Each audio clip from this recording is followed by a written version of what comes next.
네, 여러분 안녕하십니까. 강태풍, 태풍을 몰고 오는 정치인입니다. 강신업 변호사 몰고 왔습니다.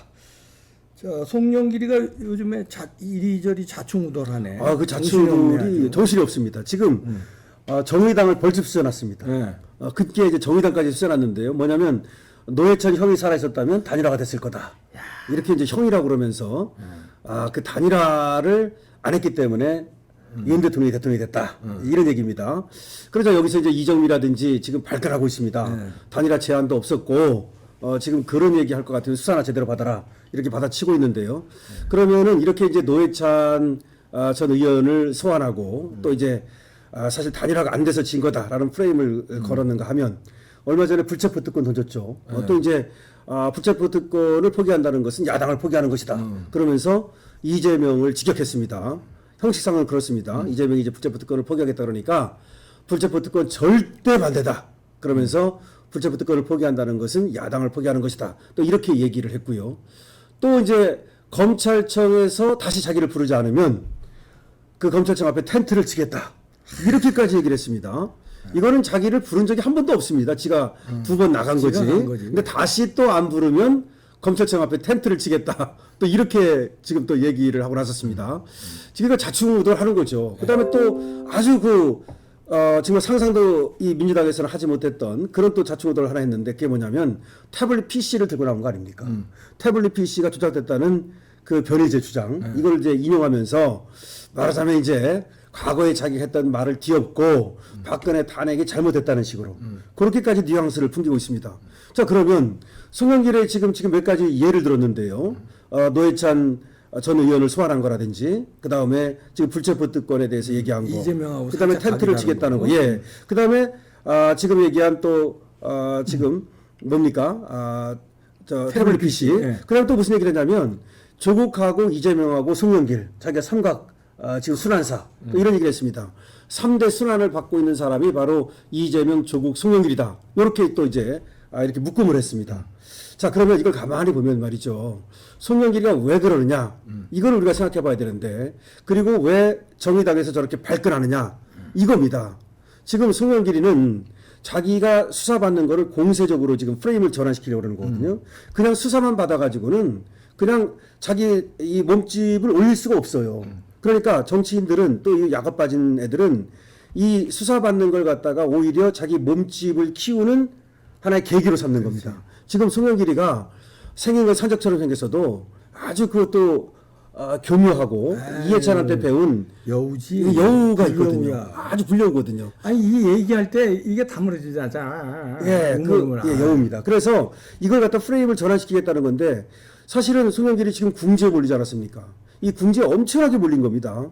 이전거래에서부터 출발해가지고서 강내구를 거쳐가지고 지금 송영길의 보좌관 출신인 박용수라고 있습니다. 네. 여기에 대해서도 지금 수사가 됐고 구속영장을 치기 직전입니다. 강내구는 구속이 됐고요. 이정근 구속됐고요.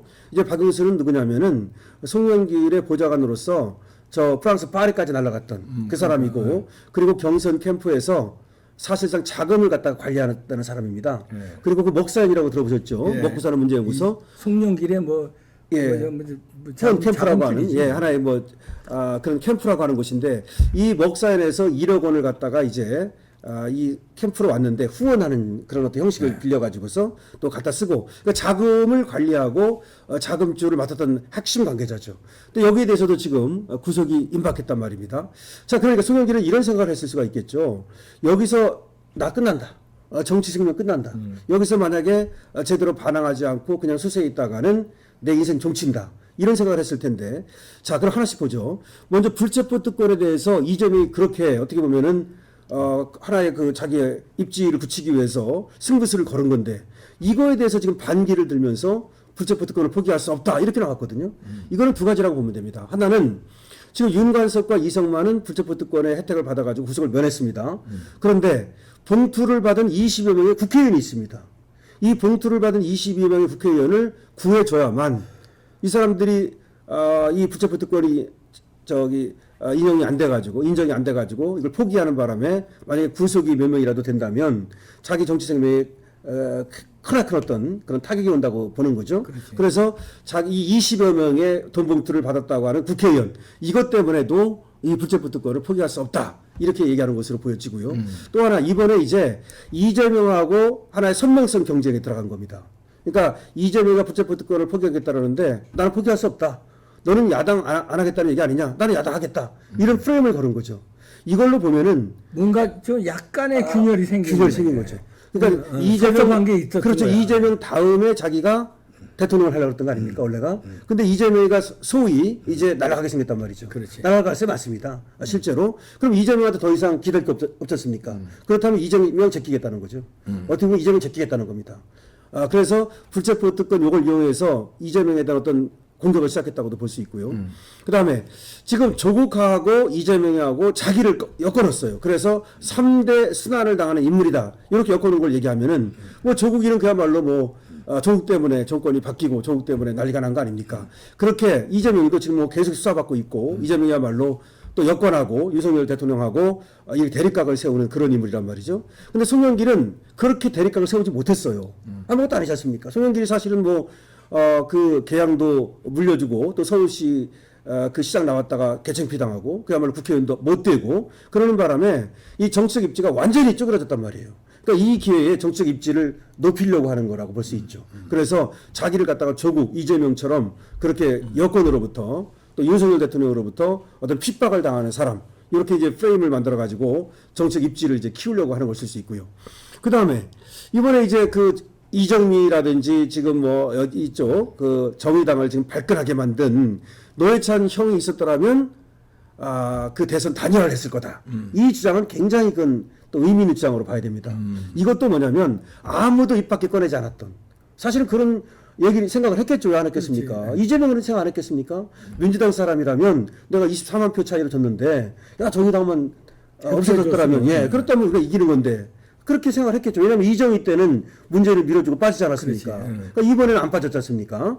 그거를 한번 생각을 하면서 단일화를 속으로는 했더라면 했을 건데 이거를 송영길이가 입 밖에 낸 거예요. 이거 송영길이 입 밖에 냈다는 얘기는 목적이에요? 이거 목적이 있는 거죠. 이거는 결국은 선명성 경쟁을 하겠다는 거고 자기가 다시 말하면 이 대선에 진 이유를 갖다가 민주당이 아닌 정의당 탓으로 돌린다든지 지금 그렇게 단일화가 안 돼서 이겼다 이렇게 해가지고 윤석열 깎아내리기를 하는 거죠. 윤석열도 넌 사실 진 거야. 사실은 정의당 우리 야권이 이긴 거야. 사실은 정의당만 단일화 됐더라면 우리가 넉넉하게 이기는 건데 그 어떤 단일화가 안 된 분열의 어떤 그런 어떤 뭐라 그럴까요? 그걸 하고서 책임을 갖다가 이제 정의당에 돌리고 그래서 당신이 이긴 거지 윤석열 대통령이 이긴 거지 윤석열 대통령이 국민의 선택을 받은 게 아니다. 뭐 이런 깎아내리기. 윤석열 대통령 깎아내리기 동시에 일타쌍피. 일타쌍피입니다. 정의당에 대한 어떤 책임을 지워가지고 민주당에서 나야말로 선명성 있는 그야말로 민주당에서 나야말로 가장 할말하고 그야말로 민주당을 갖다가 사랑하는 그런 진짜 민주당원이 나다. 이런 어떤 또 프레임을 거는 거죠. 여기다가 여러분 잘 아시다시피 또 무슨 얘기까지 했습니까? 태블릿 PC를 얘기를 꺼냈단 말이죠. 사실은 태블릿 PC는 변희재만 얘기를 하고 우파에서도 공적으로 얘기하기를 꺼리는 그런 얘기란 말이에요. 그리고 민주당에서는 절대로 입 밖에 낼 수 없는 그런 것이 태블릿 PC예요. 이게 박근혜 대통령 탄핵의 정당성하고 연결되는 거니까. 그 다음에 윤석열 대통령의 어떤 수사의 정당성하고 연결되는 거 아닙니까? 그럼 태블릿 PC를 왜 꺼냈느냐? 그만큼 윤석열 대통령에 대한 공격이 하고 싶은 거예요. 그러니까 이 태블릿 PC라는 게 그거 아닙니까? 그 윤석열 대통령하고 박영수 특검이 수사할 때 뭔가 수사를 함에 있어서 최순실의 태블릿 PC가 아닌데 다른 사람 건데 최순실 거라고 얘기함으로써 책임을 그쪽으로 돌렸다. 그래가지고 박근혜 대통령이 태블릿 PC 때문에 어떤 억울하게 그것 때문에 탄핵을 당했다. 뭐 그런 논리입니다. 근데 변희재마저도 태블릿 PC를 얘기하면서도 박근혜 탄핵의 정당성 내지는 그 부당성 여기에 대해서 얘기를 안 하거든요. 그런데 송영길이가 이걸 과감하게 끌고 왔다는 것은 역시 윤석열 대통령 깎아내리기. 태블릿 PC 너 책임자 아니냐 뭐 이런 얘기입니다. 그리고 박근혜 탄핵에 책임 있는 거 아니냐 이런 얘기를 하는 거고 그 다음에 민주당에서 이 얘기를 했다는 얘기는 그만큼 자기가 궁색하고 좀 몰리면은 쥐도 이제 고양이를 문다는 걸 말할 수 있지만 그것도 있고 또 하나는 그만큼 절박할 뿐만 아니라 이런 식으로라도 정치 프레임을 걸어가지고 자기의 어떤 이 법적 궁지 이걸 벗어나겠다는 겁니다. 사실은 말이죠. 제가 볼 때는 이번에 송영길은 끝났습니다. 정치 생명 끝났다고 봐야 됩니다. 저는 왜 그렇게 보느냐면 아까도 잠깐 말씀을 드렸지만 이게 이정근 발이란 말이죠. 근데 이정근이 민주당의 로비스트였고 아주 그 깊숙이 이 돈 문제라든지 또 로비와 관련된 인물이란 말이죠. 거기다가 이제 강내구, 박영수 이렇게 지금 다 구속이 되고 나오고 있고. 그런데 이거는 또 하나의 측면에서 보면은 왜 그러면 송영길이가 완전히 정치생이 끝나느냐? 그거는 지금 드러난 거는 빙산의 일각이고 숨겨진 큰 게 하나 있다는 거죠. 그래서 도마뱀이 꼬리를 자르고 도망가지 않습니까? 그러니까 꼬리를 지금 자르고 싶은 거예요. 꼬리를 자르면 요 정도에서 끝나면 그래도 정치적 재개가 혹시라도 가능할 수 있어요. 그런데 만약에 진짜 큰 게 드러나면은 정치적 재개가 불가능한 거죠. 따라서 지금 빨리 텐트를 친다는 걸 이제 가는 건데 나 텐트 치겠다 빨리 불러달라. 이 얘기는 뭐냐? 진짜 가고 싶은 거야 이거는. 처음에는 이 쇼쇼쇼라고 우리가 보고 있는 거지만 실제로 그만큼 아주 그 절박한 거예요. 절박하고 안달이 났다는 요 거죠. 정도 선에서 나를 빨리 빨리 그렇죠. 그래서 뭐라든 빨리 지금 해라. 왜 그러냐면 그러니까 검찰이 말이죠. 이 송영길의 수를 읽은 거예요. 우리 이제 바둑둘 때 신의 한 수 우리 그런 영화도 있지만 송영길이 왜 이렇게 조급해할까? 벌써 두 번의 쇼를 했습니다. 근데 이제 안 불러주면 텐트를 치겠다는 겁니다. 이 얘기는 다른 사람들을 불러가지고 송영길에 대한 죄상을 다 밝힐까봐 그것을 밝히기 전에 자기가 나가가지고 예를 들어 구속이 된다 하더라도 그러면은 가지를 치는 걸 갖다가 막을 수 있다고 보는 거죠. 근데 저는 가지는 뭐라고 보느냐면 역시 송영길이가 경선 이 할 때 말이죠. 그 당대표 될 때 그때 이재명하고의 어떤 그 관계가 있었고 이재명의 도움을 받았다는 거 아닙니까?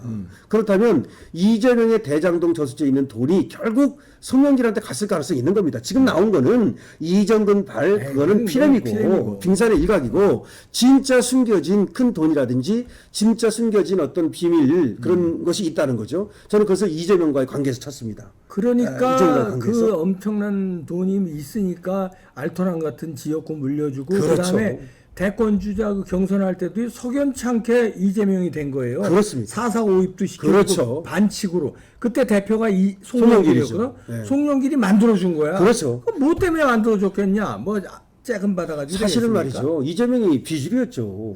이낙연이 주류였고 이낙연이 한때는 지지율이 1등 안 했습니까? 그때 이재명은 한참 떨어졌습니다. 그러다 물론 이낙연이 이제 또 자기가 뭐 그 뭡니까 2000 화재라든지 여러 군데서 또 점수를 잃은 것도 있지만 저는 어떻게 보냐면 그거는 바깥으로 보여지는 작은 것이고 실제로는 어떤 보이지 않는 손이 작용하잖아요. 그러니까. 아담 스미스의 보이지 않는 손은 경제에만 작용하는 것이 아니라요 정치에 작용합니다. 결국 보이지 않는 손이 저 변방 정치인이었던 이재명을 갖다가 이렇게 당대표까지 만들고 대선 후보로 만들었단 말이에요. 그게 누구냐? 송영길, 이해찬. 이 라인 그러니까 그렇지. 이해찬, 송영길 이 라인에서 저 변방 별 볼 없는 이재명을 갖다가 대선 주자로 만들었다고 보거든요. 자 그렇다면 거기에는 뭔가 주고받는 게 있잖아요. 그럼. 과거에 DJ하고 그다음에 김정필도 주고받았잖아요. 사실은 약속을 안 지켰을 뿐이지. 그럼 주고받은 게 뭐냐? 다음에 내가 대선 나간다. 다음에 내가 대통령이다. 이겁니다. 그다음에 저는 이런 생각을 해요.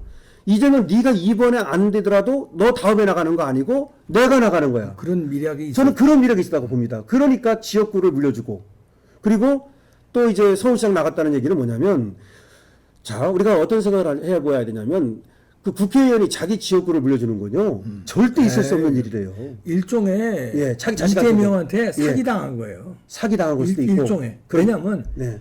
그건 나중에 안 물려줘도 되는 거 아니야? 그렇죠. 자기가 대통령이 된 다음에. 그렇죠. 근데 그걸 가진 꼬셔서 알토란 같은 그 연수국을 자기가 오선했는데. 그렇죠. 그걸 물려주게끔 가진 사기. 예. 거기엔 물론 자금이 들어갔을 수도 있고. 네. 대통령 내가 한 번 하고 너 다음 준다. 그렇죠. 이런 미략. 이게 일종의 사기지. 그러니까 뭔가 있는데 이재명이가 그렇게 다 대통령 될 줄 알고 물려줬는데 이재명이 대통령 안 되고 나서 그거 주저앉았단 말이에요. 그렇지. 그러니까 이제 송영길 입장에서는 내년이 대선 아니 저 총선 아닙니까? 내년 총선에서 자기가 개항으로 다시 가고 싶을지도 모르죠. 네. 저는 그런 생각을 해보는 거야. 그러니까 내년 총선에서 개항으로 다시 가고 싶은데 이재명이가 가만히 떠보니까 안 물려줄 것 같은다든지. 그러니까 이재명과 균열이 생겼을 가능성도 있는 거고. 그다음에 어차피 이재명하고 지금 이재명을 쳐야 내가 다음에 뭐 기회가 있을 수 있다고 보는 거고.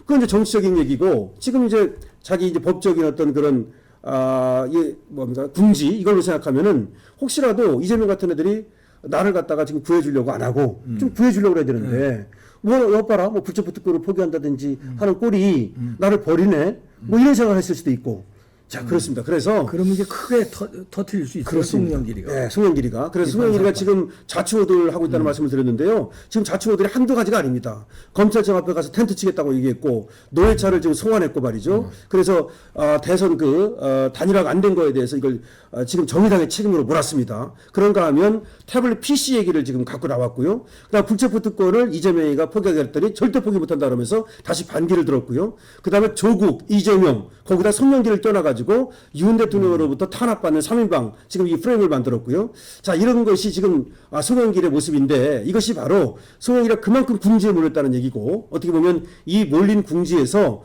정치적으로 재개를 하고자 하는 그런 몸부림이다 이렇게 볼 수 있겠습니다. 그럼 이게 일종의 이게 이제 앞으로 어떻게 될지 모르겠습니다만 네.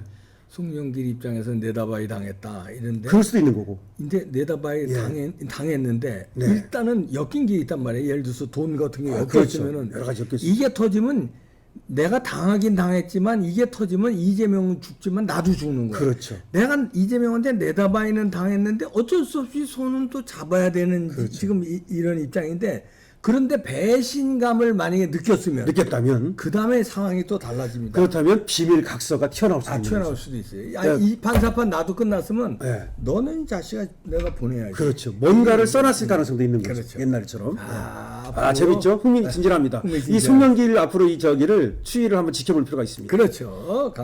강신업 변호사였습니다.